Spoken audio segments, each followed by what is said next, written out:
When Kunti Maharani began her prayers, he spoke how the Supreme Lord is inconceivable and how can he become understood, or who can understand him? What is the process to understand him? Then she said, Bhakti Yoga Vidhanartham. Uh, so that means, like, through the process of bhakti, the inconceivable Lord Adokshaja could become conceivable for a devotee through the process of bhakti yoga. Then, from verses 21 onwards, she began this theme. Okay, bhakti yoga is a process that can reveal Krishna, but how do I begin that process? Where do I begin that process of bhakti yoga? There are many things to do. There is Shravanam, Kirtanam, Smaranam, Vandanam, Dasyam, Sakhyam, Atmanivedana. There are so many processes. There is Panchanga Bhakti, there is Navavidaha Bhakti. There are so many things. But the first place we start is chanting the holy names of Krishna. So that's why she begins in her prayer this verse, Krishnaya Vasudevaya Devaki Nandanaya Cha Nanda Gopakumaraya Govindaya Namo Namaha. Chanting all the different names of Krishna. There is also a gradation of rasa in there on top of it. And also there is a mood in which she is chanting. So all of that is included in there. But one of the main themes is also how the inconceivable Lord becomes conceivable for anybody, however sinful one is. The Supreme Lord can become conceivable by chanting the holy names of the Lord. We did not discuss, however, you can remind yourself of these pastimes. We can remind ourselves of this pastimes that where Narada Muni teaches Mrigari to chant and he transforms into a sage, where Haridas Thakur chants in the presence of a prostitute and she gets transformed. And Narada Muni again gives this mantra Mara Mara to chant, not even Rama. He gave the mantra Mara to chant. And eventually Valmiki Muni was transformed. So, time and again, both, we can only imagine the number of cases that Prabhupada has transformed. All of us are in that category.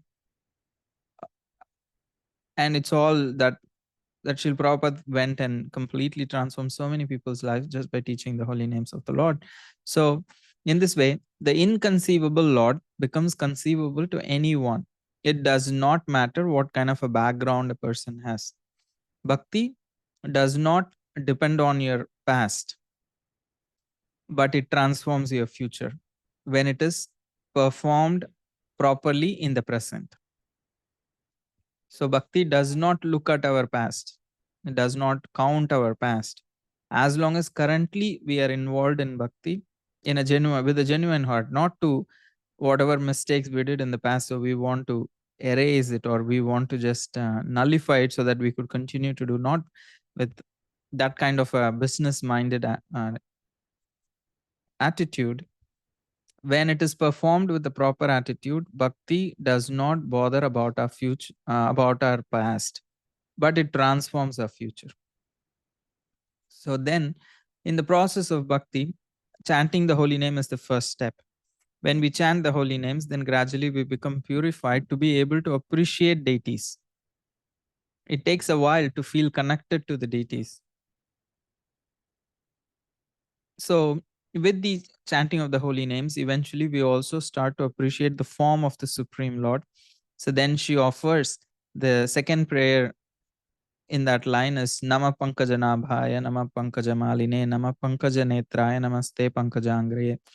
And how that Supreme Lord is compared to lotus. Many features of him are compared to lotus. We discussed the reasons and how also the form of the Lord to be revealed in the heart takes a long time for a neophyte to achieve, for a beginner to get to that stage. So can he just have to wait until then? No. That's why the Lord offered this whole process of archana, the deity worship, so that even when we are neophytes, along with the chanting of the holy names, we can fix our attention on the lotus form of the Lord, so that gradually our purification can be expedited and also stabilized. So the combination of chanting Hare Krishna on its own is independent. It can offer all perfections, but it does not mean that we have to vehemently avoid every other thing. So the process of deity worship can aid that chanting. Can, because we are conditioned, it can help us fix our attention on the deity and also offer that feelings. Service with feelings becomes possible with the deities. Initially, the chanting of the holy name, that feeling is not there. We approach it as an abstract sound. Hare Krishna, Krishna, Krishna, Krishna, Hare Ram, Hare Ram, Ram, Ram, Hare Hare. It just becomes like it's a thing. It's a sound that I just chant. I feel I am the only person in the chanting. But chanting is a relationship. It involves two people. One is chanting, the other one is, of course, we hear our own chanting, but Krishna is also hearing our chanting. So there are two people involved in that conversation. But it becomes very hard in the beginning stage to realize that this is a relationship. We see it more of a technique. I chant and I hear. So it's a technique, but it's actually a relationship. I'm speaking to someone. To bring in those emotions, to bring that attention, it takes some time. However, deity worship can actually help. Imagine standing before your Ishtadev and with the prayerful attitude trying to chant the holy name to the deities. Naturally, the name becomes filled with feelings. If we are just sitting on our own sofa and like relaxing and chanting, then it just becomes Hare Krishna, Krishna Krishna. We are thinking on the side. So the deity worship can easily bring in emotions. And now the name and the form is recognized. With the form comes more. The qualities of the Lord are going to be revealed also. So that is the next step. Nama, Rupa, Guna, and then Leela. The name reveals the form reveals the qualities reveal the Leela. So once the qualities of the Lord and the qualities of his associates become revealed in the heart, then only Leela will be spontaneously manifest in one's heart. So it's a step-by-step process. It's a budding process, a gradual opening of the consciousness.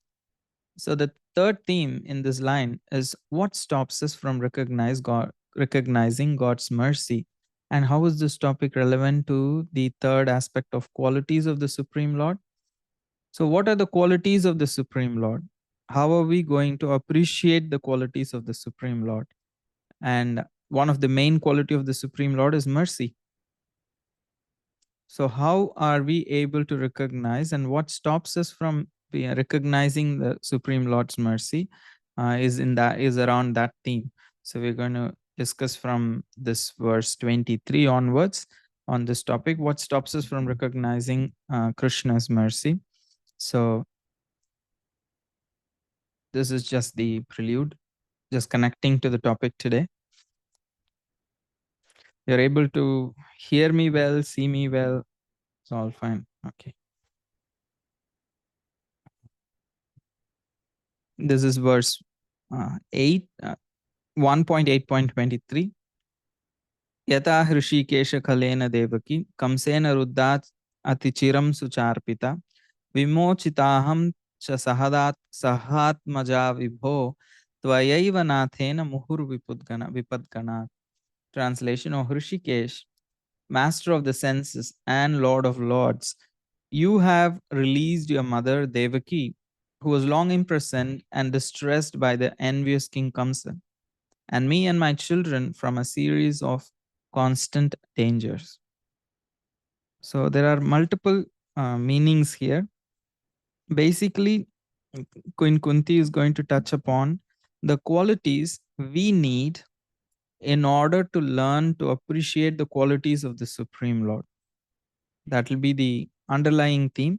Let's explore the immediate commentaries and also Prabhupada purports and then get into the underlying theme. So Queen Kunti here is comparing Krishna's participation in her life with Mother Devaki's life. In this world, usually we compare out of envy and pride. However, here Kunti Maharani is comparing herself with Devaki, how Krishna's participation in both of their lives is different. She is comparing that.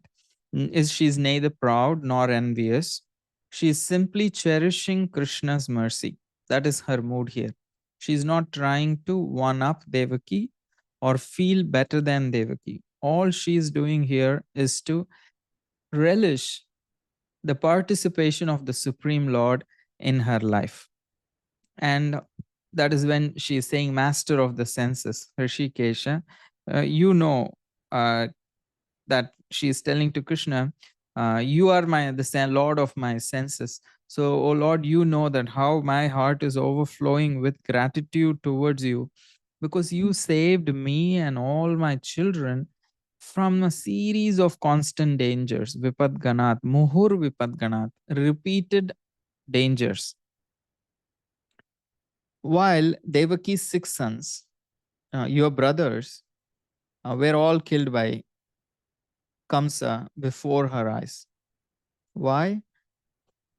If somebody asks, why did Krishna not save? Of course, there is a background, previous life stories for them. However, just seeing in this life, why did Krishna save the Kunti and her sons constantly, but not his own brothers, the sons of Devaki? So Kunti says, I have only one prayer answer to this question. Because I suffered more than her and needed your protection more. So this is the mood in which Kunti is offering. Because if you see, this verse actually reveals an essential quality of the pure devotees, their constant feeling of special connection with Krishna. Because that belonging to him, that Kunti is considering Krishna belongs to her. So this Jiva Goswami calls it as mamata. So in the beginning of the devotional life, we think we belong to Krishna, that I belong to Krishna. So that is also a good feeling. In an advanced stage, the devotee feels Krishna belongs to me. If anybody went and complained to Mother Yashoda, she felt defensive because it is her son. And she thought, I have a duty to correct my son and to discipline him. Balramji goes and asks, after he's seeing Krishna being tied outside, he goes and tells Mother Yashoda, who tied Krishna? Who's that? Who dared tie Krishna? He says, yes, I did. What's the problem? Do you know who Krishna is? So then Mother Yashoda says, okay, tell me who Krishna is. Then Krishna and Balramji is saying, no, he's the supreme personality of Godhead. Everything emanates from him. He's the supreme cause of all causes. And she asked, then who are you? Says, I'm his first expansion. And Mother Yashoda is jokingly saying, oh, okay, why all gods have to take birth in my family? She says, if you won't go, I will tie you also. Because he tries to untie what the tie, which was a knot, the knot which was put by Mother Yashoda. But because Mother Yashoda in Vatsalya, which is higher than the uh, rasa Balramji is exhibiting, the Sakhya rasa, so he could not untie. And when he also becomes fearful now, after that, his Aishwarya is also now subdued by her affection. When she comes and says, I'll tie you also, then he gets fearful and he goes outside, and he does not exit the same door. He goes out the other door, because he knows if he goes there and if he cannot untie, Krishna will mock him. What kind of a brother you are? You are not able to convince my mom to untie. So he failed the mission. He walks out through the other door. He never goes back through the same door to meet Krishna. So why we discuss that is that here Mother Yashoda feels Krishna is mine. There is a mamata. So similarly here Kunti Devi is feeling, you are my Lord. You repeatedly helped me in my thing, in my difficulties. So the genuine service on that level of rasa is impossible without that kind of mamata, the feeling of mine, that Krishna is mine and he belongs to me. So with this kind of an understanding, that Kunti is praying this, that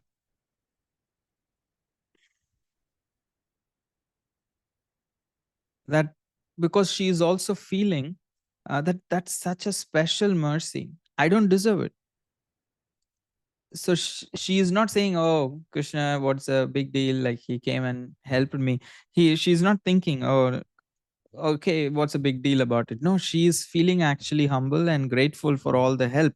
That's why the feeling that such special mercy is undeserved to her makes even Krishna more kind upon them. It makes even more Krishna becomes more purchased by that feeling. So Devaki's fate was very unfortunate, because on the day of her wedding she was imprisoned, and right before her eyes, six of her kids were babies, like just born babies, were killed. I don't think, uh, like, except a mother, nobody can really understand the pain, what it is to go through that pain, that someone's child being killed just immediately after birth, one after another, six times. And still, uh, and Kunti's reasoning is, why did Krishna not stop it? Because it's not that she was not desperate. However, she had her husband to protect, and she could always have more kids. She had her husband, and she could also have more, she could have bear she could bear more children. But in Kunti's case, she had no husband, and none of her relatives, like most of her relatives, were antagonistic, and there is no way that she could have had another child. It would be considered very, what do you call, scandalous. She had the mantra to call on any demigod to have a child. So that would work.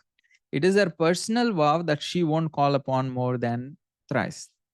That's why she only had three children and Madri had two.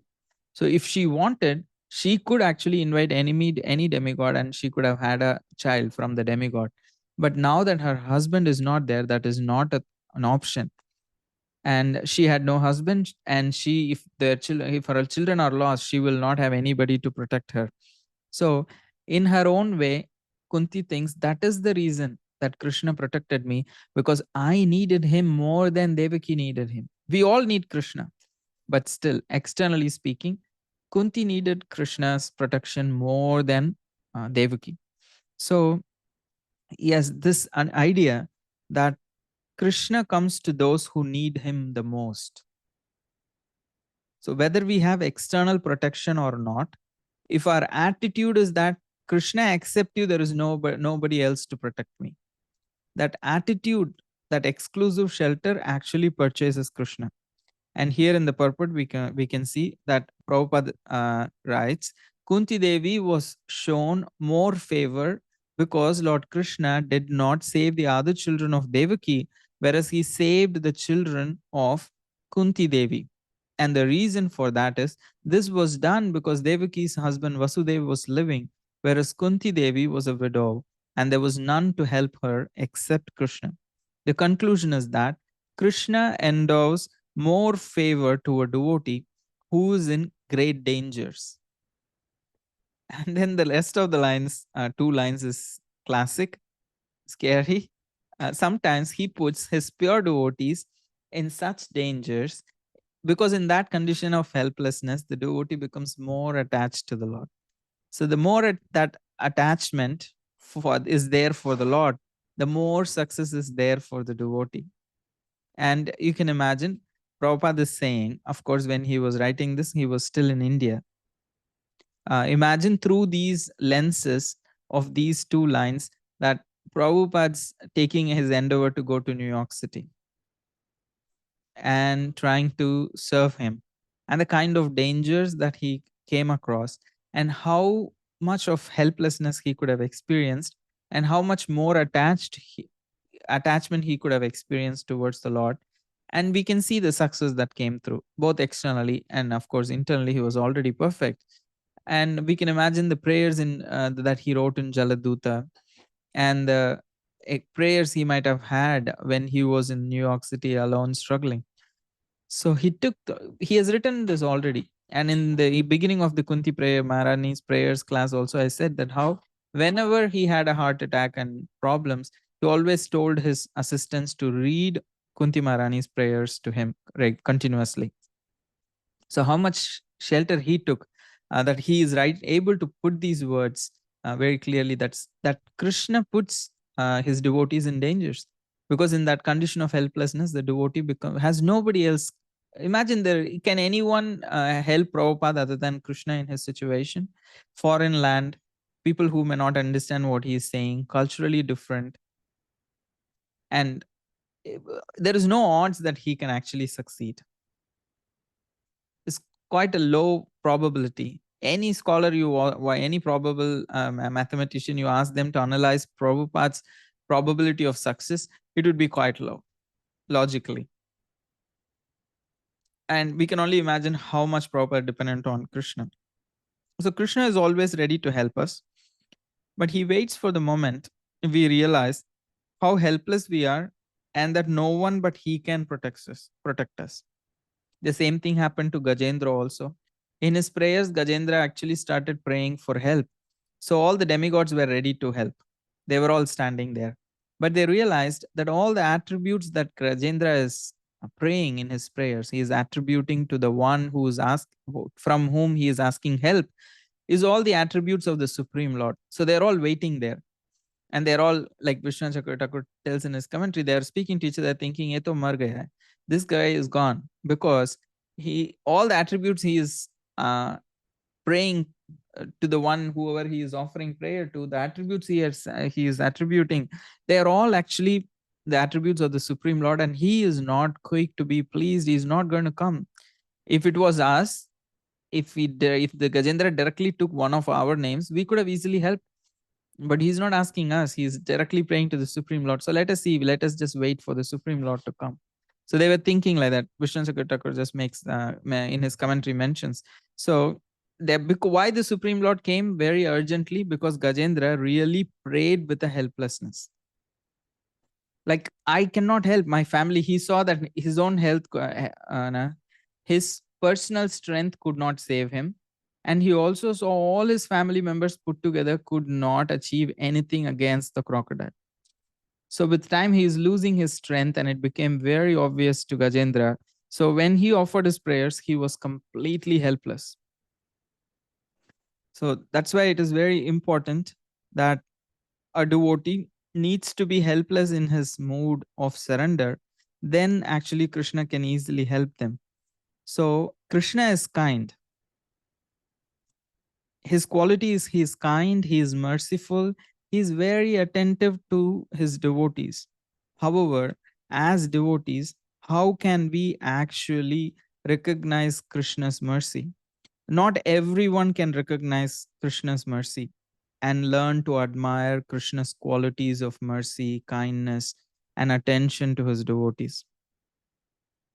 The main reason is we are envious, and when we are envious and when we feel strong jealousy, even subtly towards Krishna, we cannot actually acknowledge his mercy or his existence fully. So we are little doubtful sometimes because of that. Even when we are fully dependent on him, means we know his existence and we do turn to him, our heart is not fully convinced, because there is little envy in there. So that is why it is very important that to glorify Krishna's qualities from the heart, we need to experience his participation in our lives. Here, Kunti is able to appreciate Krishna's qualities of mercy and kindness because she is able to see how Krishna participated in her life. That she is saying in this prayer that you actually saved me and my children from a series of repeated dangers. How you also saved Devaki from Kamsa. Similarly, you saved me and my kids, both. You may not have saved the kids of Devaki, but you saved even not just me, but my kids too, from the Muhur Vipadganat, repeated dangers posed by Kauravas and many others. So she is able to appreciate Krishna's participation in her life. Actually, everyone experiences the mercy of the Supreme Lord because he takes care of everyone. He is involved in everyone's life, especially his devotees, all kinds of devotees, from the beginner to the advanced. He's involved in everyone's life. So the Lord is all merciful. So why is that we sometimes cannot see the touch of Krishna's mercy in our lives? Because we are ungrateful. It is said, Krishnadas Kaviraj Goswami says that there Krishna's greatness is very clear, is visible if someone wants to see. But if someone is like it has the tendency of an owl, then they won't be able to see the rays of the sun. So the cuckoos sing when the sun rises. Uh, However, the owls actually go to sleep. They turn blind. So similarly, because in our own heart we have envy, not just towards others but also towards Krishna, and it's stemming from there. Because we have it towards Krishna, we also have it towards others. It becomes very difficult to actually uh, see the mercy of the Supreme Lord in our lives. Krishna is busy actually working on our lives, bringing in, uh, arranging things so that we can actually become more matured and humble. However, it becomes hard for us to accept that mercy, see that quality of kindness of Krishna. Because in the school of life, there are two kinds of people, the two kinds of students. One is a student who is actually like like Arjuna. The other one is like Duryodhana. And though they are all in the same school of life, how one graduates and the other fails. And that's when she actually goes on to the next verse. Okay, what are those dangers? She is just counting in this verse. Vishan Mahagne Purushada Darshanat Asat Sabhaya Vanavasa Krichrata Mride Mride Aneka Maharata Strato Draunyastratascha Hare Bhirakshita. My dear Krishna, your Lordship has protected us from a poisoned cake, from a great fire, from cannibals, from the vicious assembly, from sufferings during our exile in the forest, and from the battle where great generals fought. And now you have saved us from the weapon of Ashwatthama. So, in the previous verse, Queen Kunti specifically called the Supreme Lord as Vibho. He is omniscient, he was omnipresent. So, he was always, Kunti saying, you were always with me in all these situations. As she is seeing her complicated life play out in her mind's eyes, she recounts all the dangers that loomed over her and her sons and experiences that Krishna was always present in those circumstances. So when Pandavas were mere children, Duryodhana actually fed poisoned sweets to Bhima and pushed him into the Yamuna. But miraculously, Bhima survived. Later, Dhritarashtra, of course, through the scheming of Shakuni and Duryodhana, Dhritarashtra sent Kunti, literally, like, he just forced them to go on a picnic, on an outing to Varanavata. But that house was made of lac, and they were almost going to burst into flames, but they eventually escaped through a tunnel through the intervention of Vidura. And later they came across Hidimba and almost wanted to devour them. Then in the Asat Sabha, the assembly of the vicious Kauravas, the Pandavas got cheated in the gambling match, and Draupadi was dragged into the assembly hall in order to get disrobed.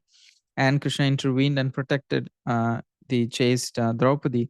There, during exile, the Pandavas met so many difficulties, like Durvasa Muni almost cursed them. There was a huge python which almost devoured Bhima, and Jayadratha tried to kidnap Draupadi. So every time Krishna protected them. So the Pandavas grew stronger with every time they actually won over an ordeal. They were successfully came over an ordeal. So Krishna actually prepared them for the greatest test of their lives, which was the Mahabharata war. And there also every so many others got slayed, but Krishna actually stayed by the side of the Pandavas, especially Arjuna, and ensured that they all were completely protected. And looking back, Queen Kunti sees Krishna's hand behind everything in her life. So when she thought everything was over, then again Ashwatthama was there. releasing his Brahmastra. So Krishna saved them from that also. Uh, So she could have actually viewed these events differently, because in all of them, Krishna did not get directly involved. Krishna was not directly involved in most of those circumstances, because when Bhima was fed poison, uh, it was the snakes in the Yamuna that actually uh, that actually saved him. So it was Vidura who warned Yudhishthira of the possible fire in Varanavata and advised the brothers to dig an underground passage in in advance, so that they could escape whenever there is fire in the palace. And Hidimba and Bakasur were overpowered by Bhima's might. So the same can be said of the happenings in the Kuru assembly, because a miracle took place when Dushasana was trying to disrobe Draupadi. But it cannot be clearly said that Draupadi was protected by Krishna, because the sari came, nobody saw who was sending the saris. We could also say it was Draupadi's chastity that protected her, because there are instances in the scriptures where a chaste woman was protected. Even wow, uh, I think it is one of the sages' wife. She stopped the sun from rising, and we also so many times we see Sita's loyalty or chastity stopped Ravana from touching her. So in this way, we could easily say it was Draupadi's chastity that actually protected her. And also there was Yudhishthir's piety, Bhima's strength, Arjuna's courage, and the wit and the wisdom of the Nakula and Sahadev, and Draupadi's loyalty that helped them survive the hardships in the forest. And Krishna did not even take part in the war. He vowed not to take up arms. So, and only when Ashwatthama actually released his Brahmastra did Krishna personally intervene and protect the Pandavas and the heir Parikshit Maharaj. So that was actually, in one sense, too little, too late. There was almost nobody left to save. And that's the only time that Krishna actually intervened. And if Kunti thinks like that, she can have that viewpoint. There's nothing wrong in that. She's not absolutely wrong in having that viewpoint. So, what makes Kunti different? That she is actually grateful, because a grateful person can actually live, and not just live, but also see the hands of God in their lives. So there are two kinds of people. One is the grateful, the other one is the blind. So a blind person who's blind to Krishna's qualities of mercy and kindness, they thank God in happiness, but they may not thank God in distress. But a grateful devotee is one who actually offers thanks to Krishna and remains grateful to Krishna, not just in happiness, but also in distress. So gratitude lives in the hearts of these devotees, and that gratitude is what actually turns into love of Godhead eventually. So a practicing the amount of gratitude that a devotee has is what actually differentiates each one, how Krishna intervenes in our life, and how we actually make advancement depends on how grateful we are for Krishna. Because a grateful devotee treats all events in their lives as occasions to remember Krishna. If we are blind by our happiness and distress, then in victory we ascribe all merit to ourselves. When something goes good, we see how organized we are, how intelligent we are, how resourceful we are, how wealthy we are, how smart we are, how uh, talented we are. So we might just can give unlimited amount of credits to ourselves for making something happen. In defeat, we curse our fate, or we sometimes even can say, Krishna, why are you doing this to me? So the pride that dwells in our hearts actually turns into envy and anger. So proud person can never be actually grateful. A grateful person can never be proud. So the destiny of a grateful person is always full of great meaning. But a proud person, it's just because of their pride, that situation when it is unfavorable, it turns into envy and anger, specifically anger. People immediately will say, why is God doing this to me? Why is God not stopping this or not stopping that? So all kinds of people, the grateful and the blind or the ungrateful, they all actually get training in the same school under the same teacher, Krishna. However, some people graduate and some people don't graduate because they they are like confident that they can actually achieve things without Krishna. But a devotee is one who actually understands that without Krishna, I won't be able to actually achieve anything. So it's not Krishna is partial. It's not that he favors some and dislikes others. It is basically he teaches the grateful and the blind, and most importantly, uses the examples of, say, for Duryodhana and Arjuna in order to teach us. In the Mahabharata, also, there is this instance where Duryodhana is actually defeated by Bhima and he has fallen with the broken thighs and with blood around. He's just lying on the ground, unable to get up. And that's when actually everybody mocks at him. And Krishna says, oh, stop this. You don't need to mock. Already, the luck has actually favored us. And this foolish and stubborn and greedy person, he's just reaping the fruits of his crimes. Yet he is a king, so no need to mock him. Actually, the fortune, the luck, the fate has mocked him already, and it has favored us. And he is anyway, or he and his friends are all destroyed. So we have nothing more to do here. We can all leave. Duryodhan really gets very angry while hearing this. He says, how dare you, Krishna, call this as luck? This was not luck. This was your doing. I saw you hinting Bhima to hit me, strike me below the banner belt. So, do you think that I did not know it was you who has helped all the time through this war? Otherwise, none of my enemies would have defeated me. If not for you, no, none of these Pandavas and other my enemies would have defeated me in a fair battle. So then he says it was all because of your doing, Krishna. And then how can you just say, oh, it's luck, fortune is upon us? No, it is you are manipulating everything. That is the reason. And Duryodhana collapsed after saying this. And Krishna is saying, actually, Duryodhana, it is your own atrocities that killed you and your brothers.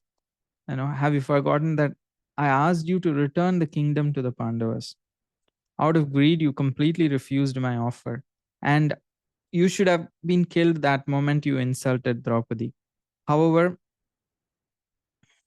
I took a vow. I told that to Draupadi that I I never break my promise. So I promise you that all who have offended you will fall bleeding to the ground. And you deserve your end. I have nothing to do. It is your own doing who has actually attracted this kind of an ending. And Duryodhan says, you can say whatever you like, Krishna. Actually, I have lived a glorious life. I have studied the Vedas, I have gave donations, I performed sacrifices. Like a father, I took care of my subjects. I was a very good king. I ruled a vast kingdom. My adversaries were fearful of me. Friends loved me, enemies hated me. I lived a great life. No one could defeat me in a fair fight. So I have lived the best life in my own terms. And now the heavens are awaiting me. So when he says that, actually Gandharvas and Apsaras actually flowers on him, shower flowers on him. But Krishna is not impressed with any of those things. And he just leaves Duryodhana behind to his death. And the Pandavas actually rode. And then Krishna tells Arjuna, take your bow and the quiver and get down from the chariot. And that's when Arjuna is confused. There's no one left to fight. So why should I need the bow and the quivers? So he says, no, take everything and jump. And after that, Krishna jumps and the whole chariot bursts into flames. And that's when he explains that how for the 18 days he protected him. Otherwise, the so many mantras and so many arrows were cast on that particular chariot, it would have been destroyed long ago. So then that's when he tells Arjuna that you remember when I arrived at Maharaj Virat's place just before the war, you greeted me with words that that really touched my heart. Krishna is saying to Arjuna, he says, you came running, you said, "Oh Krishna, you are my brother, you are my best friend. You're so dear to me that than anyone else in this world. And I dedicate my life to you, and no one else other than you can actually protect me." You said those words with such true feeling that my heart was completely touched.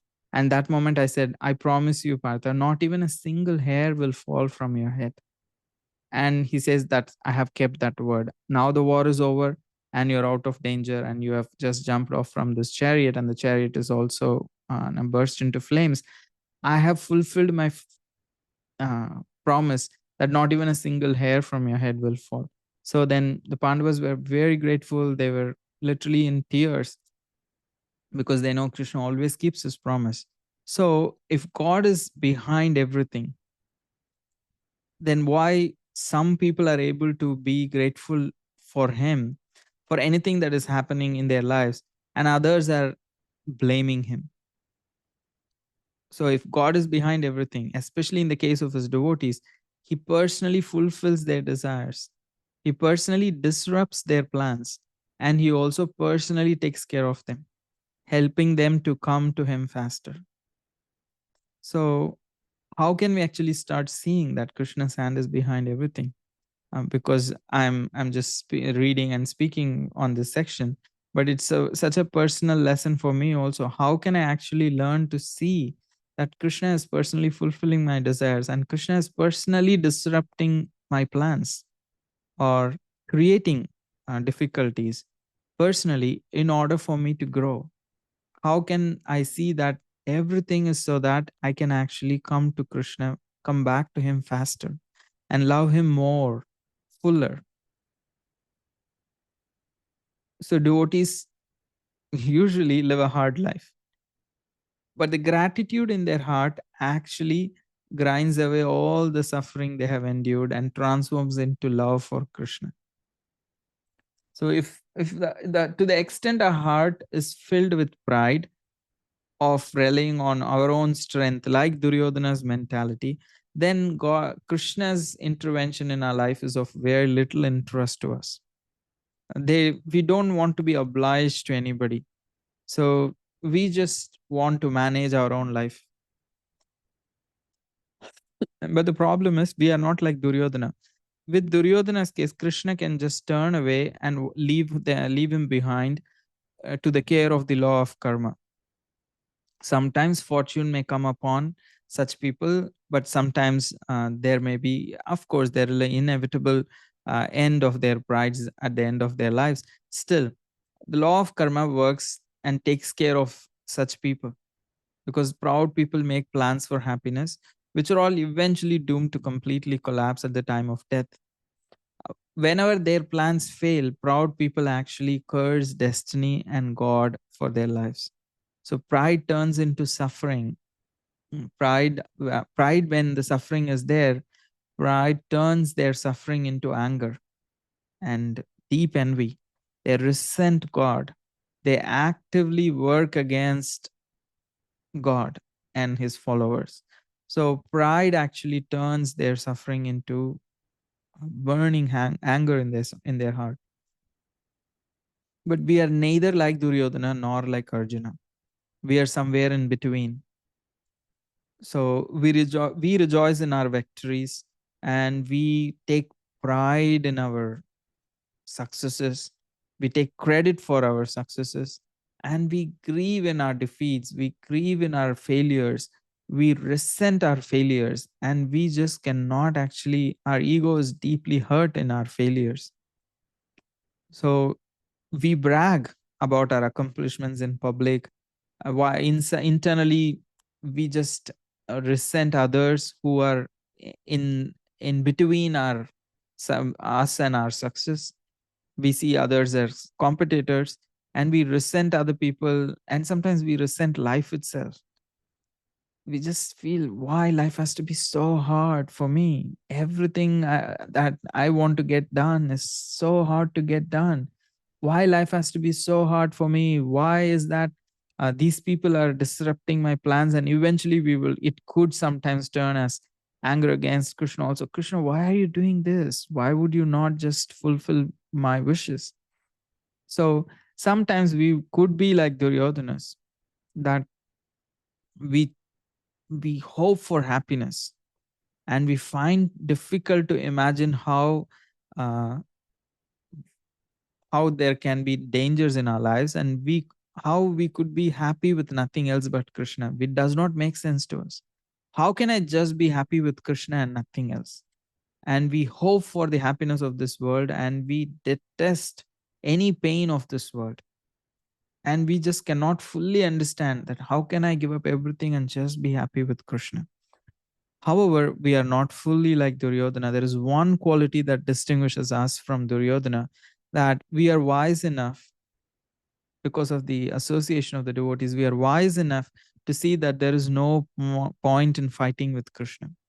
We willingly bow our heads, we willingly offer our heads in obeisances before Krishna.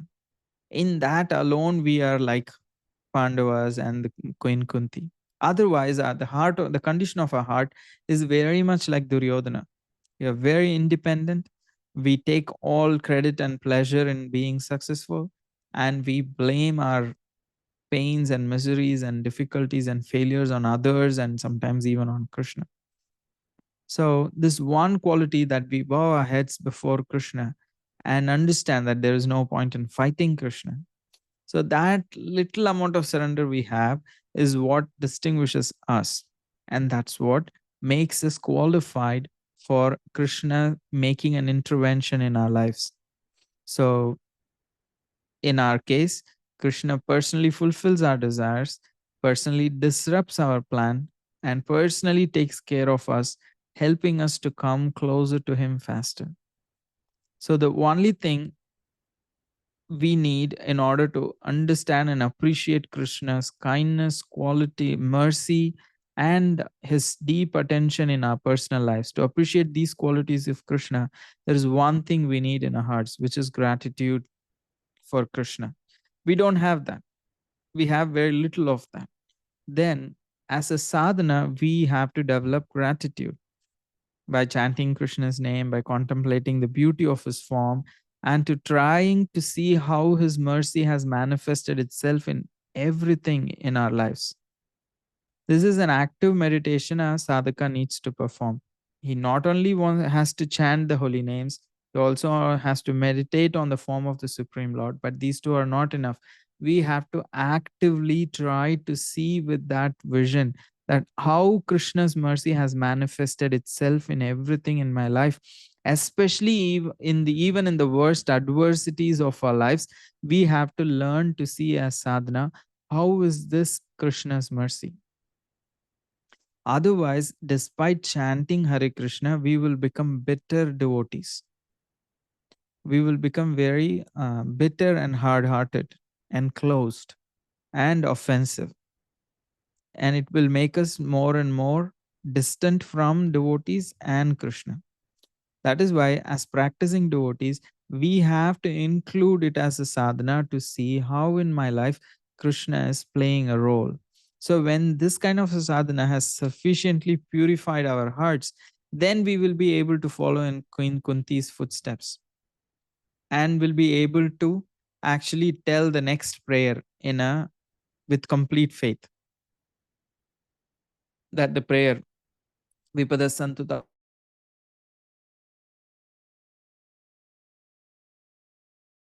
prayer, in order to tell with the conviction, then we need to develop this gratitude as a sadhana. We don't have it now. We actually detest difficulties in our lives. And that's why Prabhupada here is writing that Queen Kunti and her sons were put into one difficulty after another, years and years together, not just once or twice, for years and years, 13 years of Vanavas. They were put into trouble by Duryodhana and his party. Bhima was administered poison. There was the Varanavat house made of shellac and set fire. Draupadi was dragged out in the open assembly and she was attempted to disrobe her. Similarly, they were also exiled to the forest, and Bhima had to fight the man-eater demon. There was battle of Kurukshetra. There was the Brahmastra released from Dronacharya, son Ashwatthama. All of these things. The Lord saved the only surviving descendant of Maharaj Parikshit. All of these things happened. And then she is saying, first she said, she recounted that how Krishna intervenes in her life. In her life, she says, "You mercifully saved me and my sons, and you also saved Devaki." And then she said, "What are those dangers from which Krishna saved her and her sons?" Now, after recollecting all those, each one of them was enough to destroy a person. But after experiencing such repeated difficulties, she's making this prayer 1.8.25. Vipada santuta shashvat tatra tatra jagat guru bhavato darshanam yatsyada punar bhavadarshanam. I wish that all those calamities would happen again and again so that we could see you again and again. For seeing you means that we will no longer see repeated births and deaths. And here we can see in an extraordinary way, she is using the word vipadam like sampada, means like wealth. So she is Krishna, she's saying, calling Krishna as a teacher of the entire world. What is he teaching? He's teaching how he actually cares for them.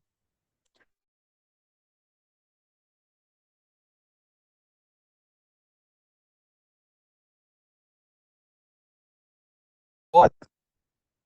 Vipadaha santuta shashvat. Keep sending those difficulties repeatedly to me, because those dangers and trials have turned to my wealth, have turned into my wealth, and we'll see why. And means how in the world she can actually offer this prayer? It defies common sense. Which sane person would ask God to send more dangers into their lives? It's difficult for us to sincerely thank him for the problems he has already sent us. We are already struggling with the problems that we are facing, and we could not be fully grateful to Krishna for sending us those problems. We went and we cry and we crib. It's very difficult to see Krishna's hand in those difficulties. Often when we try, we are not convincing. When we say this kind of prayers, we are not even convincing. Krishna knows we are not saying it from our hearts, so he's not going to fulfill it for us. He does not take us very seriously. He understands what is our range. So why is that? She shares her experience of happiness is like, it's very difficult to grasp because we have no experience. Though she's sharing her gratitude and that deep sense of gratefulness to Krishna, it's very difficult for us to understand because we don't have that experience. Because all our efforts in this world is to achieve happiness and avoid suffering. Just think about it. How much effort we take to become happy and to avoid suffering. Literally every one of our actions is for that motive, to achieve happiness and to avoid suffering. We actively work day and night to achieve happiness and to avoid suffering at any cost. So we all desire happiness and we detest suffering. We all desire it, but have different understandings of what will make us happy. So our understanding of what is happiness rests on our own experience that we have had in this life and our faith in something. So that is the problem. Our faith gets compromised when we think something else can make us happy. So that means we can only think, okay, this particular thing will make me happy when we have faith in it. So whenever I think anything other than Krishna can actually make me happy, that means I have faith in that thing. I have a previous experience of hearing or experiencing it personally, that it gave me little happiness, and I have full faith that this thing can actually make me happy. Because we cannot get experience without having some preliminary faith in it. If someone offers me a weird looking ice cream or a pizza or something, I'm like doubtful before I eat. You're just still thinking in the mind, like, see, think you just are given a new kind of a looking dish. which might look very weird. And if someone offers you, you actually don't want to eat. You're like little doubtful. It doesn't look that great. So you think twice, thrice, and then you take a little bite and see if you're really liking it. And when you have that little experience, oh, it's actually tasty. And then we end up eating more. We even ask for a second serve. So similarly, in this world, we have experienced happiness in some ways, and we have faith though they can actually make us happy. And we don't have full faith and experience that Krishna's mercy can actually bring us happiness, even if it is externally not pleasurable. So many, and Prabhupada is saying that in this particular purpose, this material world,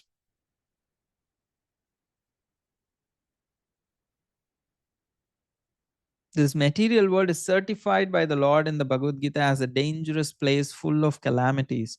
Less intelligent persons prepare plans to adjust to those calamities without knowing that the nature of this place is itself full of calamities.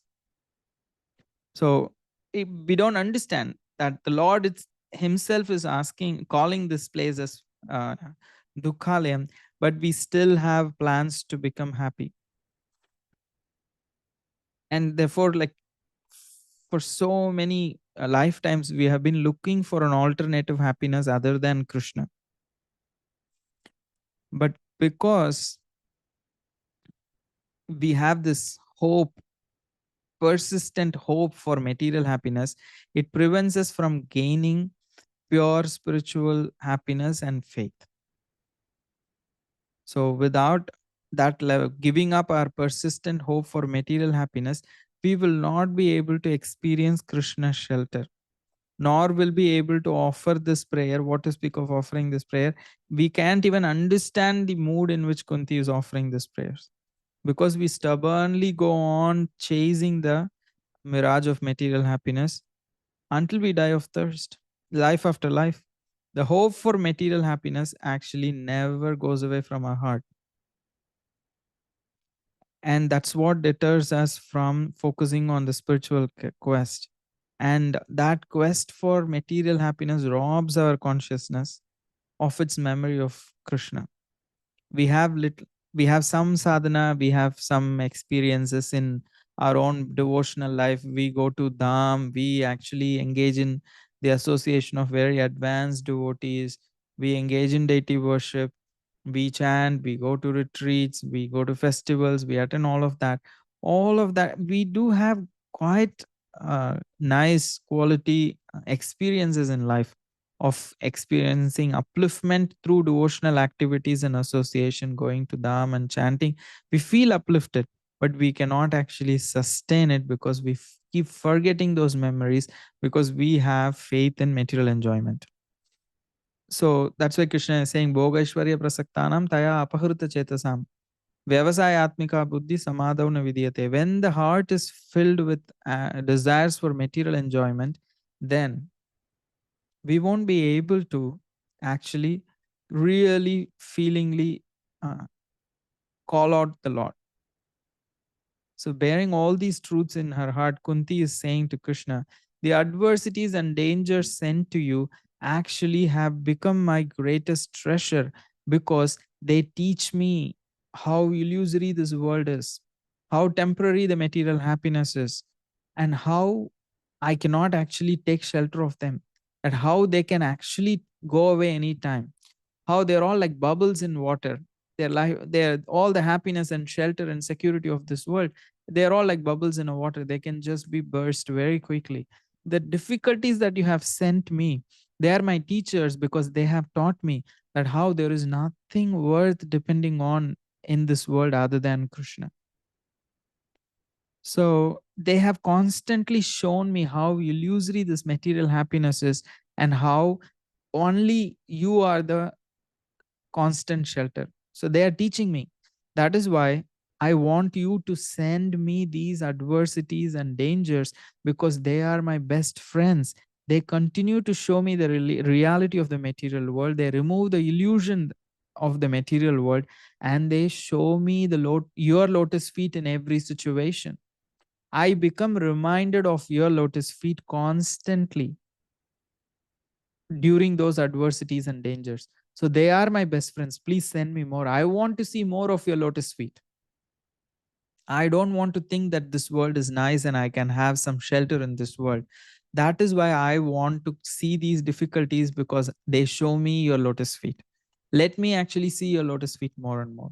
So that is why she is asking for more difficulties. She is not masochistic, nor is the path of bhakti is masochistic, nor Krishna is masochistic. So the duty of the sane person, Prabhupada is writing, therefore, is to be undisturbed by worldly calamities, which are sure to happen in all circumstances.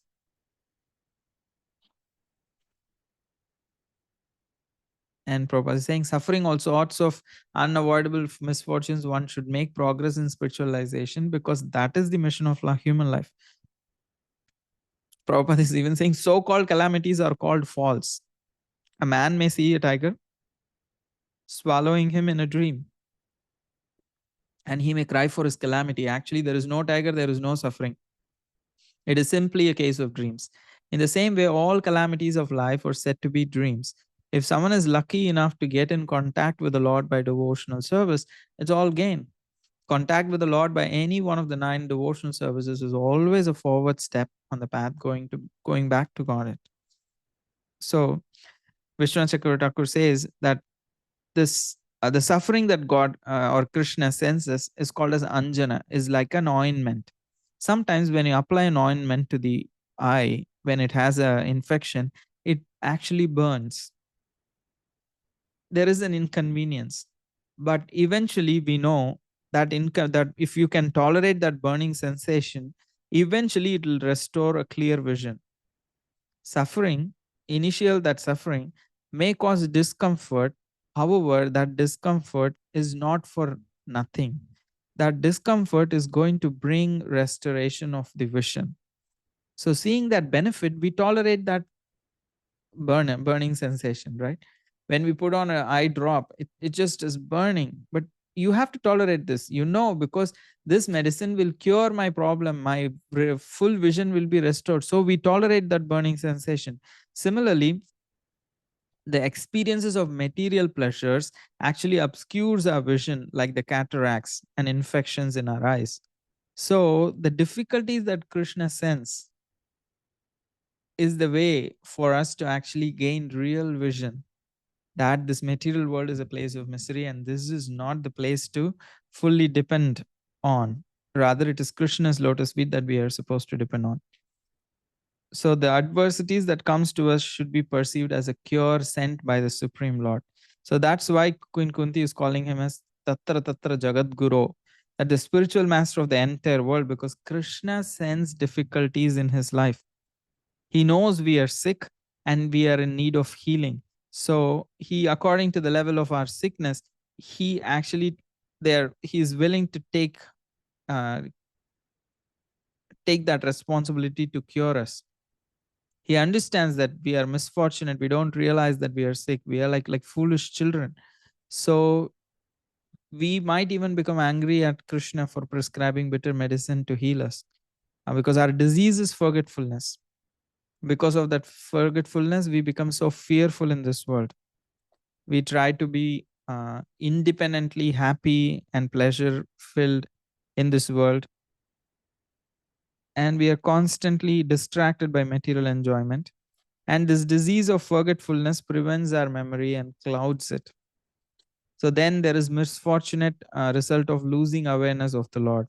So then, if the disease and the root cause of all our sufferings is forgetfulness of God, then to heal from that symptoms, we have to gradually remember Krishna. So the problem is forgetfulness of Krishna. The solution is to remember Krishna. Then Krishna is sending these difficulties to help us remember him. So everything that helps us remember him is good. That's why Prabhupada is saying that everything, like, therefore, even though he says, like, contact with the Lord by any one of the 9 devotional services is always a forward step on the path going back to Godhead.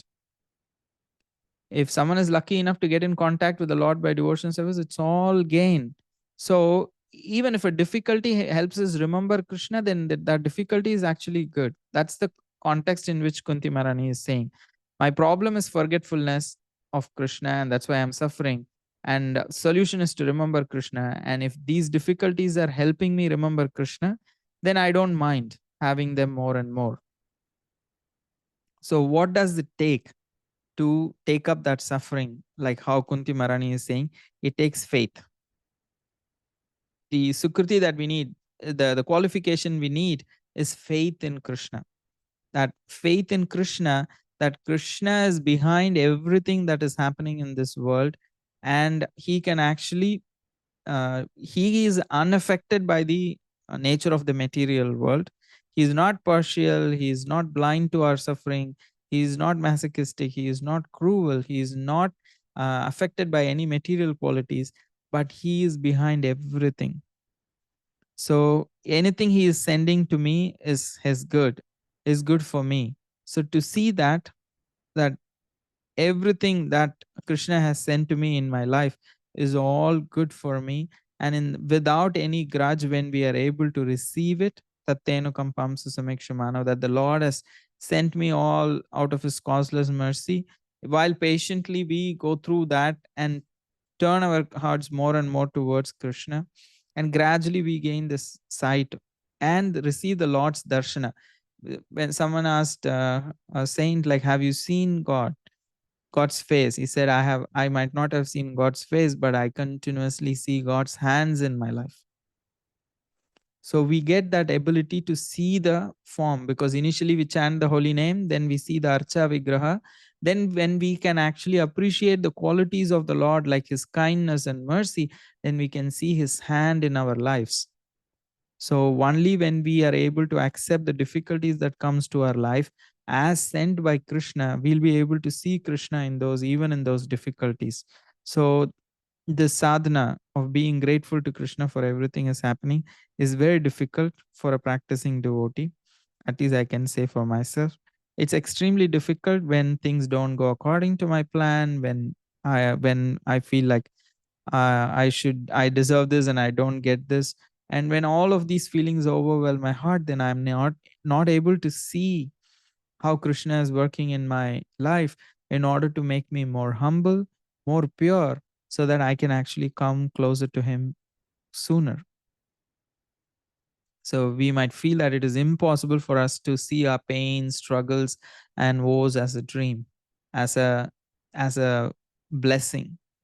It's a tall order, because the suffering is also very tangible in our state, because we are deeply identifying with our bodies, egos, our own roles, and responsibilities in this world. We deeply identify. Being responsible is one thing, but being attached to is another thing. So we deeply identify with our bodies. The bodily consciousness is very strong. However, the supreme power of devotional service will gradually transform our vision and feeling. So one day we'll be able to repeat Queen Kunti's words as our own. So meantime, we have to pray this with admiration for Kunti Devi. Wow, Kunti has such a high level of consciousness. When will I achieve this? So that admiration, wonder, and appreciation, that will help us, that will purify us. So in this way, if we can understand that any contact with the Lord is actually for my own good. My main problem is I'm attached to material enjoyment and I am forgetful of Krishna. And these two things will be removed through the mediums of sufferings that I encounter.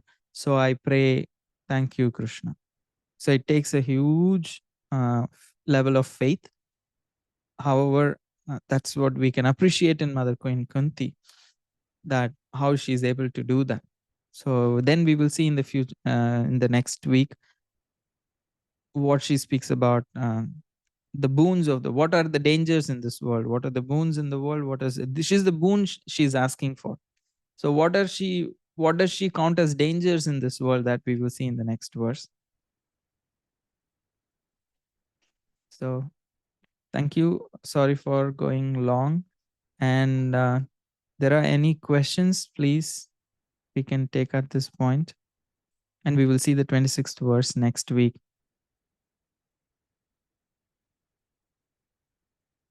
Sundaranand Prabhu, Hare Krishna. Thank you, Prabhu. Sundaranand Prabhu, are you still here? Yes, yes, I'm here, Prabhu. I'm here. Okay. I'm here. Yes, yes. Thank you, Prabhu. So I Thank you. think you touched upon this point several times about Queen Kunti, how we have to consider the difficulties sent as mercy. So for us, right, as practicing devotees, is it Mhm. enough? As you mentioned, the first step is praying while there are difficulties. Then the second step is actually looking back and seeing Krishna's hand whenever there was disruption, and kind Mhm. of coming to a state of appreciating that. And then the third is this, way beyond for Queen Kunti, where she's actually praying for more difficulties of that order. For Mm. us, it's enough to get just to that stage where we at least can look back and appreciate the time. That itself is difficult for someone like me. Mm. Yeah, well, I appreciate your honesty in saying that, because I would like to believe that, oh no, I pray for difficulties. I would love to believe that. But in reality, I shudder and I regret and I'm like kind of resent when things don't go my way. And I hate the people who are the immediate instruments of that. So I appreciate your honesty in saying that. Yes, it's step by step, and surely constantly meditating on how so many difficulties that we have had and problems and setbacks that we have experienced, they're all like, they all can be. Oh, I sat the whole time like this. I'm going to have difficulty in editing the video. I'm sorry. I don't know how I was sitting. So what I was saying is, it becomes very difficult for us to immediately go to that level of uh, prayer. I can artificially pump myself to think I can pray like that. I would love to believe that I can pray like it. But in my natural reaction to difficulties is like I hate, and I also blame others and blame myself. So I just go into a place of bitterness. So then, as you're saying, by reading this book, the idea that I'm developing is, yes, I need to do this as a sadhana, to recount all the past difficulties that I have had and how that has actually helped me eventually come close to Krishna.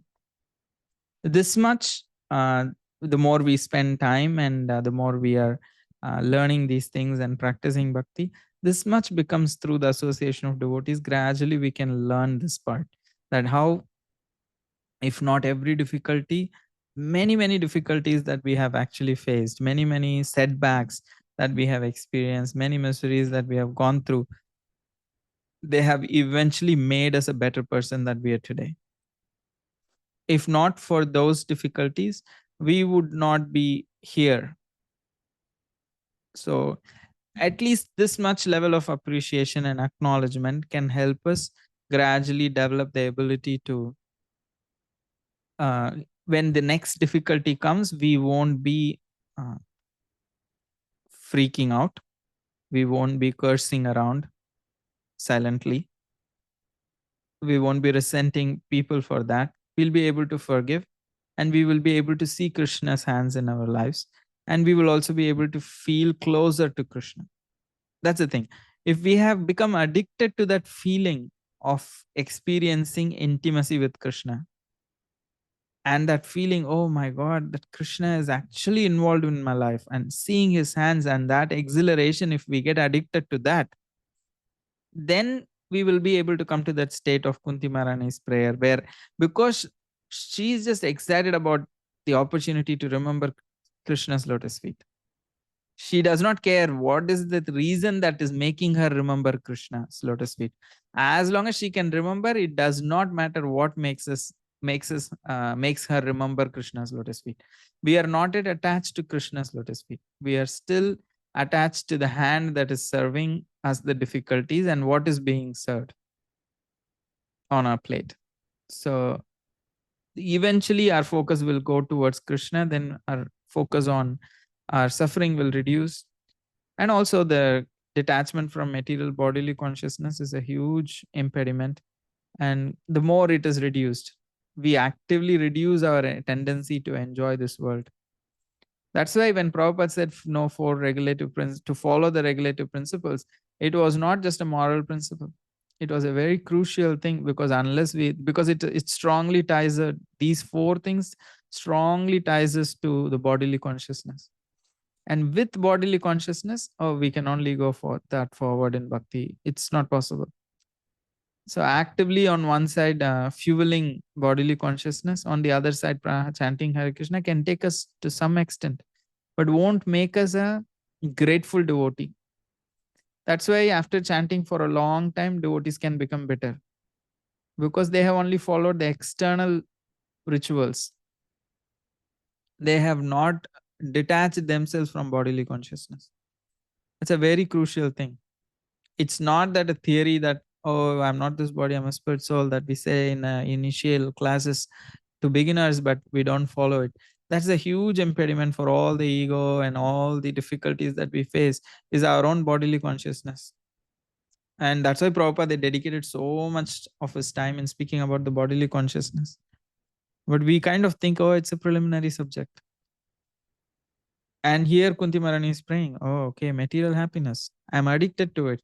And because of that hope for material happiness, that undying hope, that persistent hope for material happiness leads to forgetfulness of Krishna and perpetuates our material existence. So that's why she is able to see, oh, this thing is making me remember Krishna. So it's good. Give me more of that. But for us, we are still not attached to remembering Krishna. We don't relish that remembrance of Krishna. So that training also gradually comes. So we cannot stop at the second level and think, oh, I'm so safe. If I think our second level is great and I don't need to go to the third level, that means we have not really developed a personal relationship with Krishna. We haven't started relishing Krishna's presence in our lives. So there is nothing like we can achieve a safe spot where we don't fail in bhakti and we conveniently stay there. Because consciousness does not work like that. Yes, it's a good place to come, but it's not the great place to continue to stay. It's not the safe place to stay. And I speak so much, but I'm just below that level. Even I fear, like, I know Krishna does not take me seriously because I don't say things from my heart. So that's,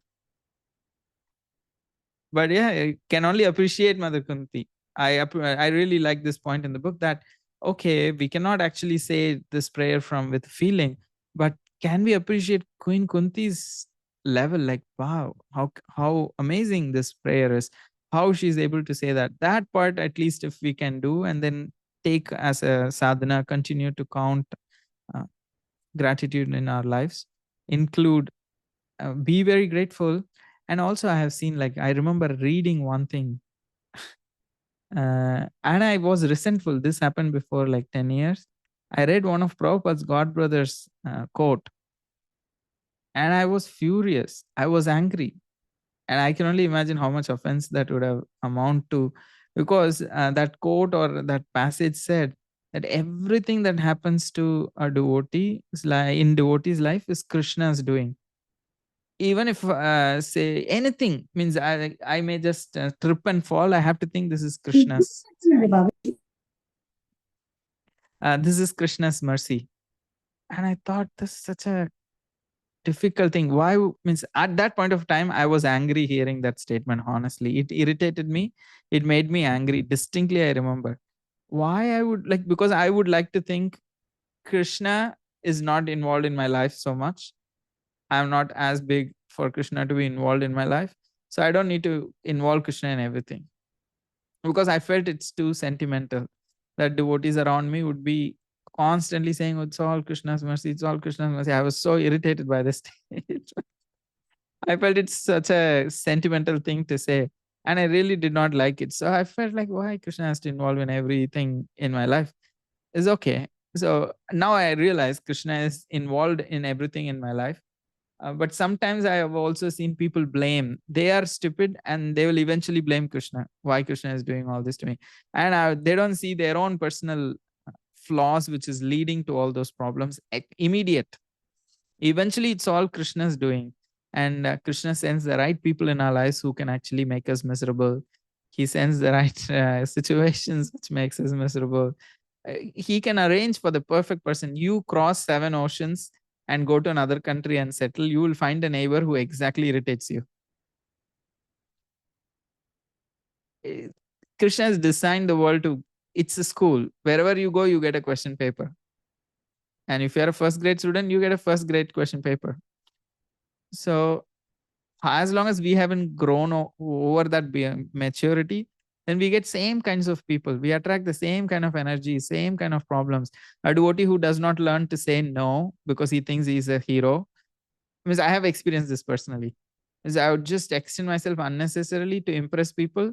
And I just, wherever I went, I had this problem that someone would just, I felt like people are exploitative in an organization. It took a while for me to understand, no, you want to impress people, so you do overdo things, and then you blame people because they expect you gave your 100%, but for them, oh, you are able to do this also. I'm thinking, I already gave my 100%. Like, how dare you ask me more? When I did the first thing, I did 100%. And I kept thinking, oh, why people are like this, why people don't understand.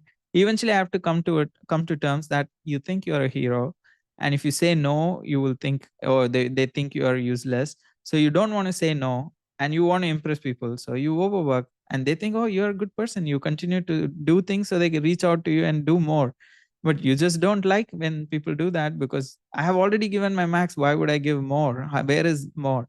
So now I have to humble myself and say, I cannot do this. This just means I'm not a Superman. I am a very tiny person. I only have this much ability.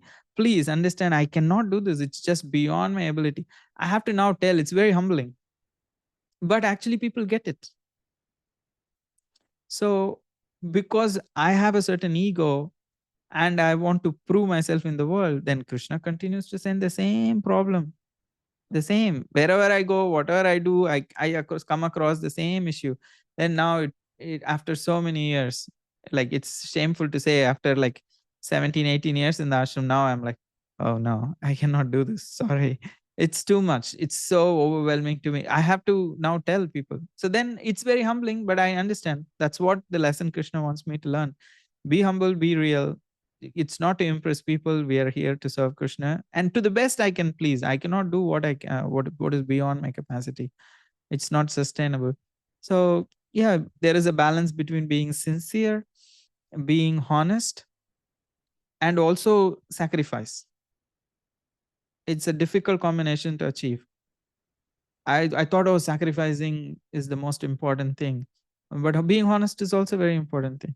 So we cannot become arrogant in the name of honesty, nor can we become like completely tired in the name of being sacrificed, which is, beyond our ability.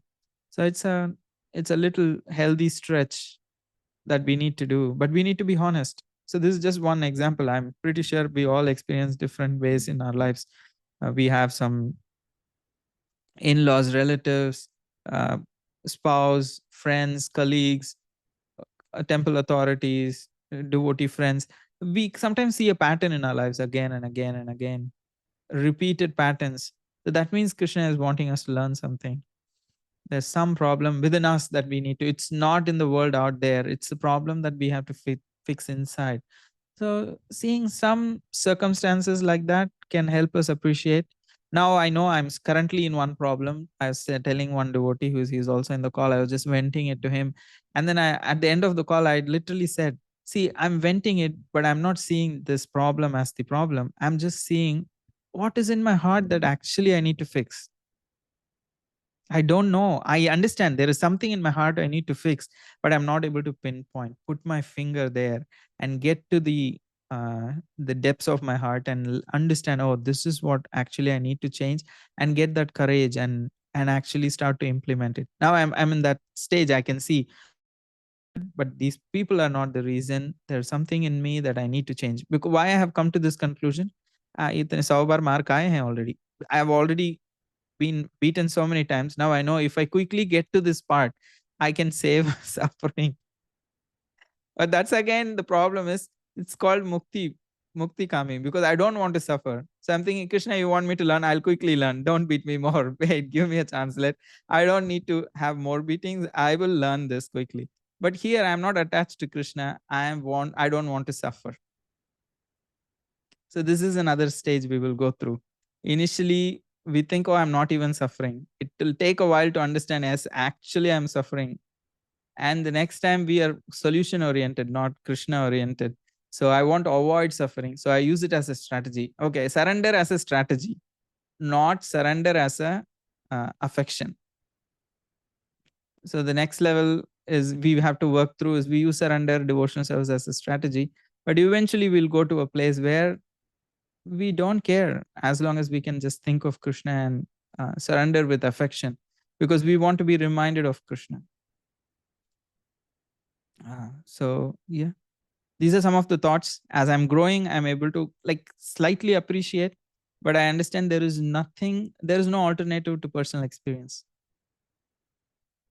I can read this book and appreciate this book, but unless I live, I won't be able to really absorb this book fully. So, and we all will have the same realizations in our own ways, but we'll all have the same realization, whoever we are, if we sincerely practice.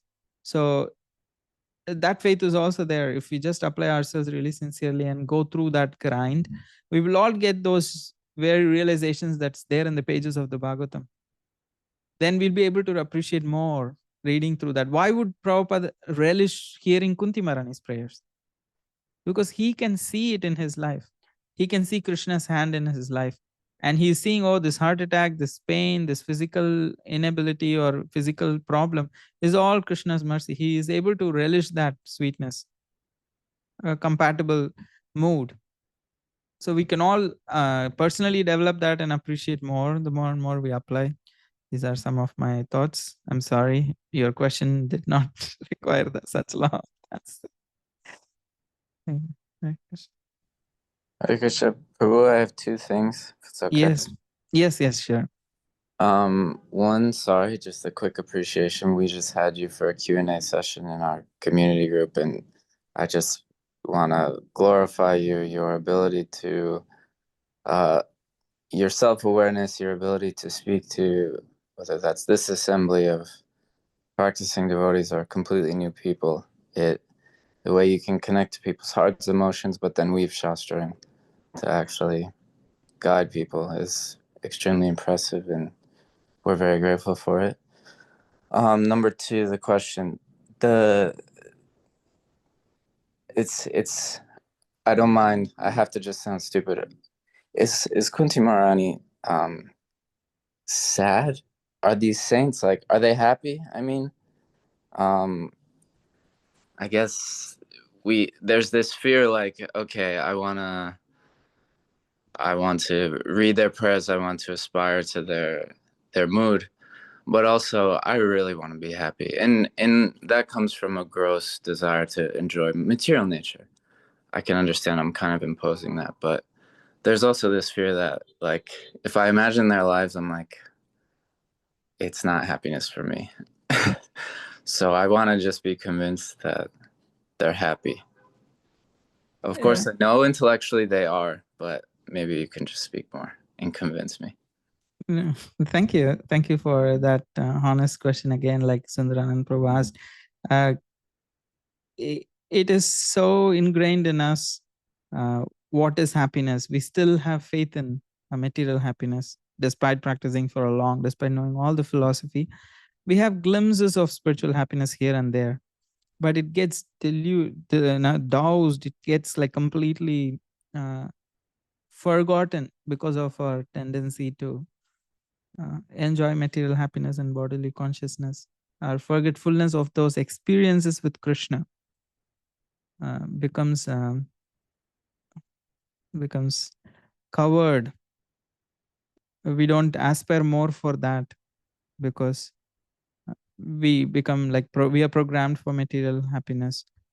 So when we develop that spiritual consciousness, I think there was one picture of Prabhupada, one of his students. They always took pictures around when Prabhupada was speaking and walking and doing his engagements in the temple.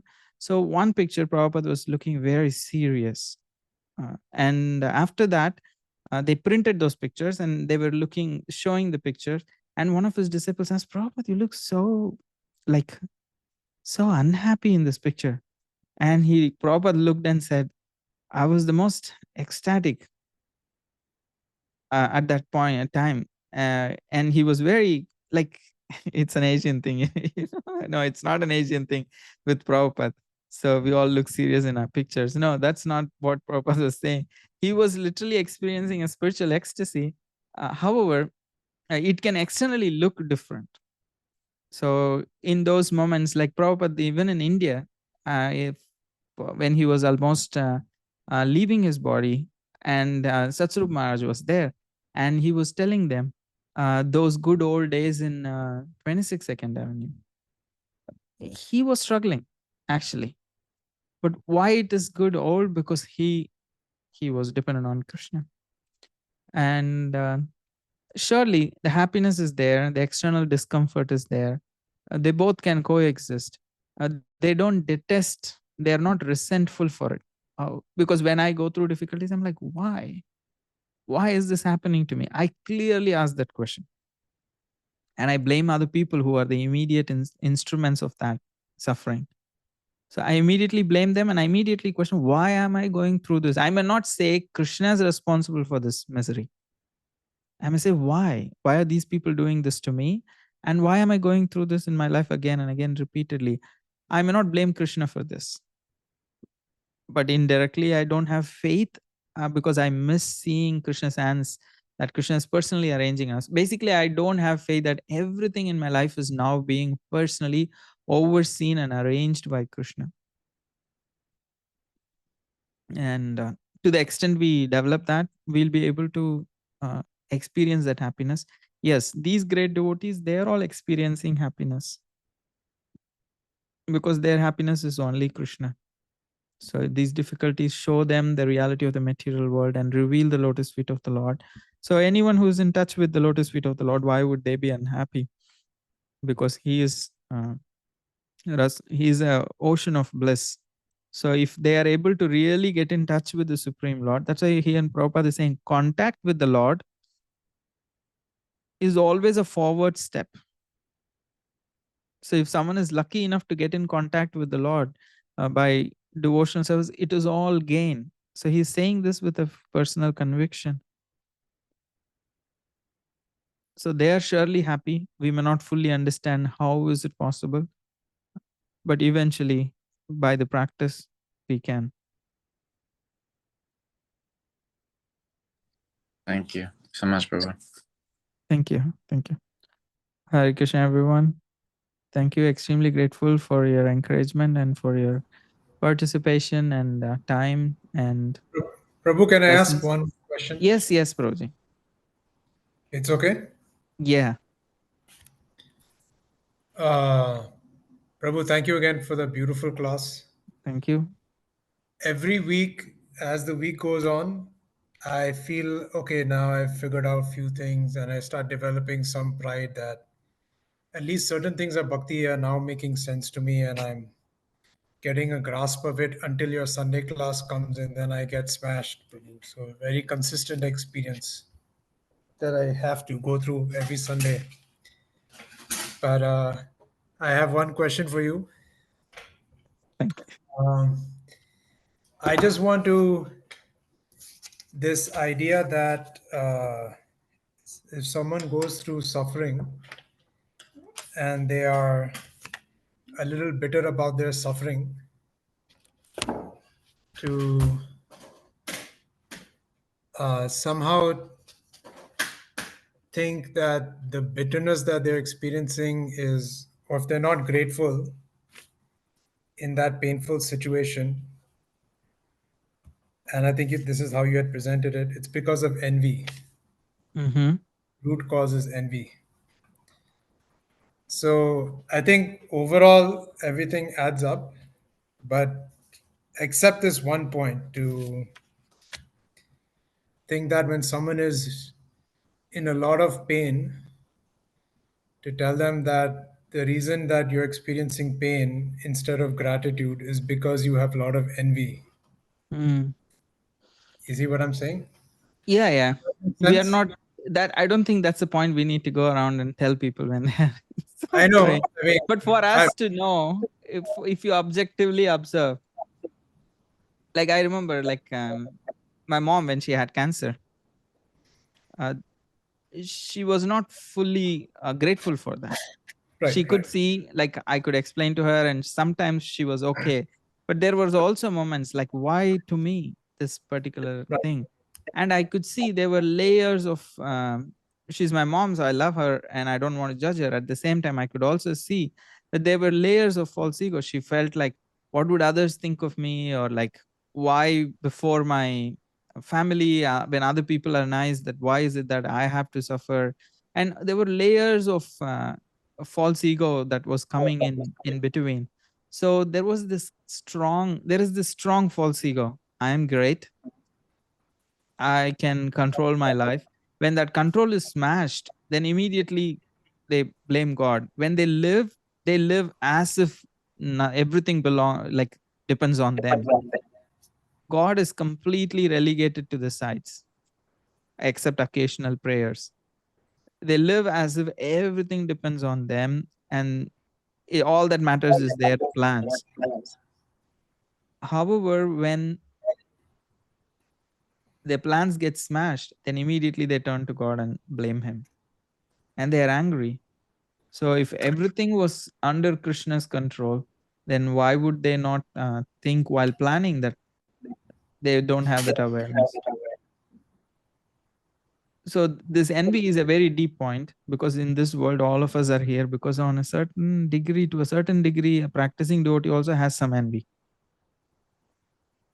That's why we haven't fully cannot appreciate Krishna's qualities and Krishna's greatness. If someone wants me to sit and speak on Krishna's greatness for an hour, it would be hard. Ask about my own greatness, I'll tell you for 10 hours, even more. The relish that with which I will speak about my greatness is much more in my current stage than if you ask me to speak about Krishna's greatness. I would have to prepare for it. In order to speak Krishna's greatness, I would have to prepare and have a notes. Still, I won't be able to speak for 10 hours. But if you just ask me to speak about my greatness, I'll be spontaneous devotional service. I'll be able to speak it because there is still envy in my heart.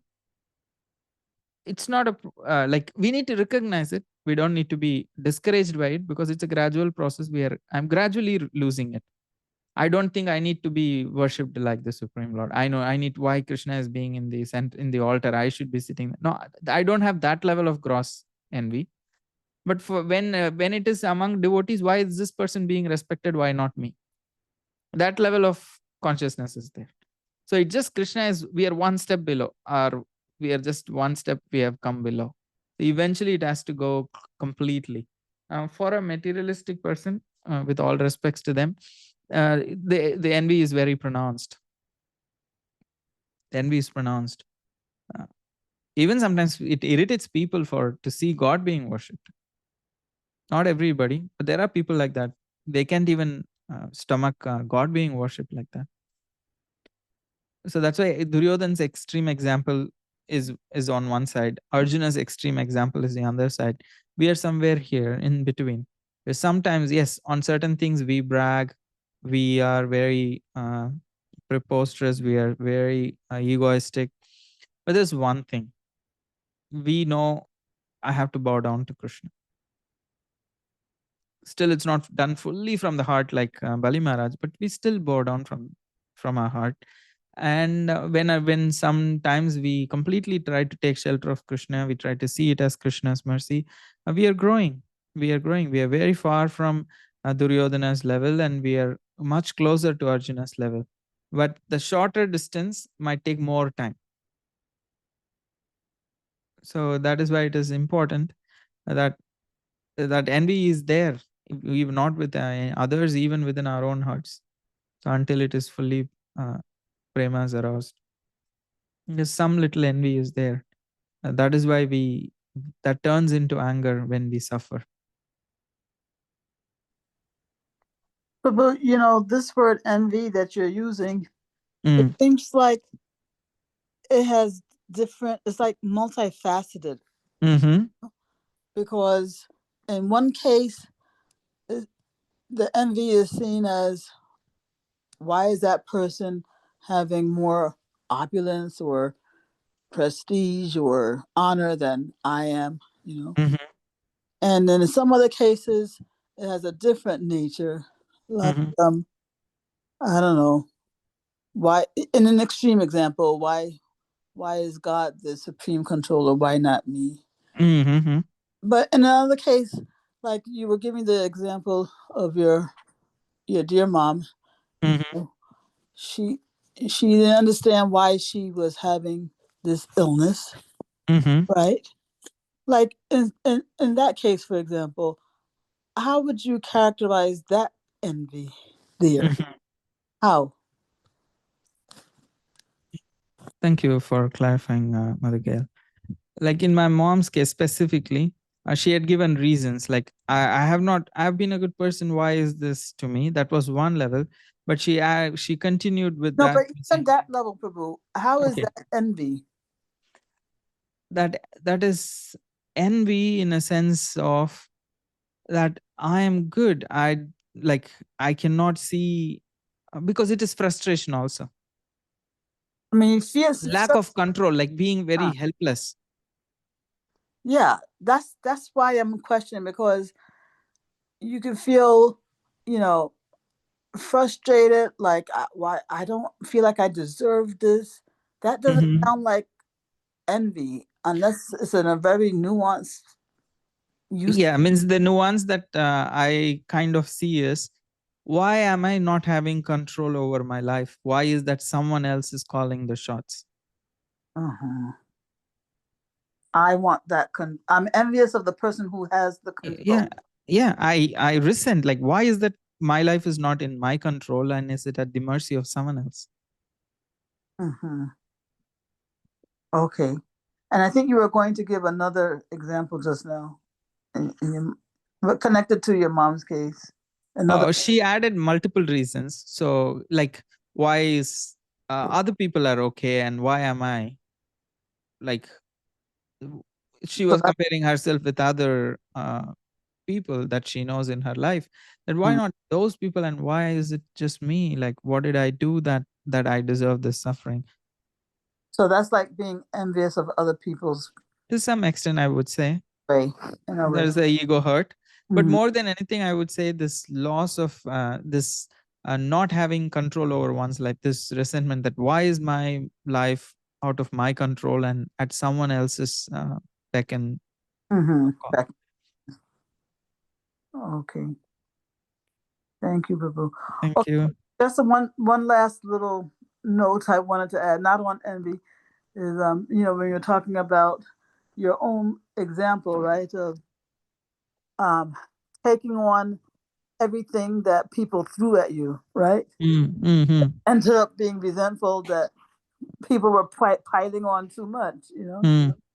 and that's such a prominent thing in the corporate world, Mm. I mean, I don't have I only have vicarious experience, seeing through the eyes of, those in my circles, Mm-hmm. that what happens in corporate world is that the management, they will give you responsibilities and they see that you're executing it, right? and you want to execute it because you want to protect the security of your job, right? And then the management says, "Oh, he's able to do, so let's give him more." And in fact, let's um let's fire some people because we don't need all these people if he's able to do everything. You know, and so the pile, you get buried more and more buried under the thing. Why? Because you are accepting all the work that's being thrown at you. I mean, I understand, people are in a tough situation because they also have fear of losing their job. When I came from corporate background to to a spiritual organization, I thought I have to be like, I was the same way even while I was working. But Yeah. here I was more justified because I want to be actually what do you call, Self-sacrificing and yeah, I want to be like, this is my service, so I want to be really offer Krishna the best that I can. Mhm. So I felt I struggled a lot. Like, one of my friend would advise me, just do 60% of your ability, save the remaining 40%. When they throw more on you, you will have that space. I say, Mm. like, I cannot be calculative. I have to serve from my heart. Like, I have to give my full. He says, then you maro tum suntane. He would say in Hindi, then die. You will die. So but he would just joke at me, just do little less. But you're such a hero, you have to just perform all the time. Just be little, just take it easy. Like, don't need to go like full steam in at everything. So it's not that we like currently I don't want to go full steam at anything, but I see what is sustainable in the long run. Yeah, and what's sustainable for you, this reminds me of something else I wanted to say also, is that this problem also comes when we compare ourselves to others, but we all have our individual capacities. I can hold 1 cup, somebody else can hold a gallon Mm, or a liter, yeah. The But problem is only Krishna can see how full, like how completely we are giving ourselves. It's very hard for other people to see what is our full capacity and how much we are actually putting yeah, in. but that's the thing that we don't realize oftentimes that Krishna does see. He's Yes. seeing with the eyes of other human beings. Other human beings, they might be comparing us. Yeah. So we feel that Krishna might be comparing us too, but he's not, Yeah. because he can see the difference between. Most of the times we are not even bothered if Krishna is comparing us. We are just bothered. We compare ourselves with others. Yeah, and that's how we get in trouble. Yeah. Think that therefore I have to do as much as the next guy. Right. Instead of respecting our own limitations. Limitations. And recognizing that Krishna knows. Because most of the times I don't perform my services as an offering to Krishna. I see I'm doing it to the people around me, and they are the judges. Krishna is somewhere in the background in the picture. I don't actively see my services as my offering directly to Krishna. Right. I see it as directly I'm giving it to such and such people, and they are the ones to judge me my sincerity. I don't see actively internally offer everything to Krishna and see I don't. So I'm realizing that like that how I'm falling short in that area. So then there is no direct connection.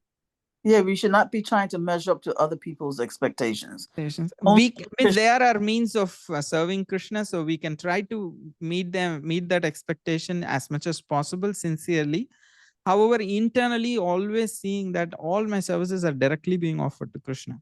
Like these are all mediums of Krishna. So through them, I'm actually offering it to Krishna. So having that internal connection, having that internal relationship with Krishna, the more it is there, the more it would be better. Otherwise, things become very tiresome. I feel like even in trying to meet other people's expectations, I think there's a line.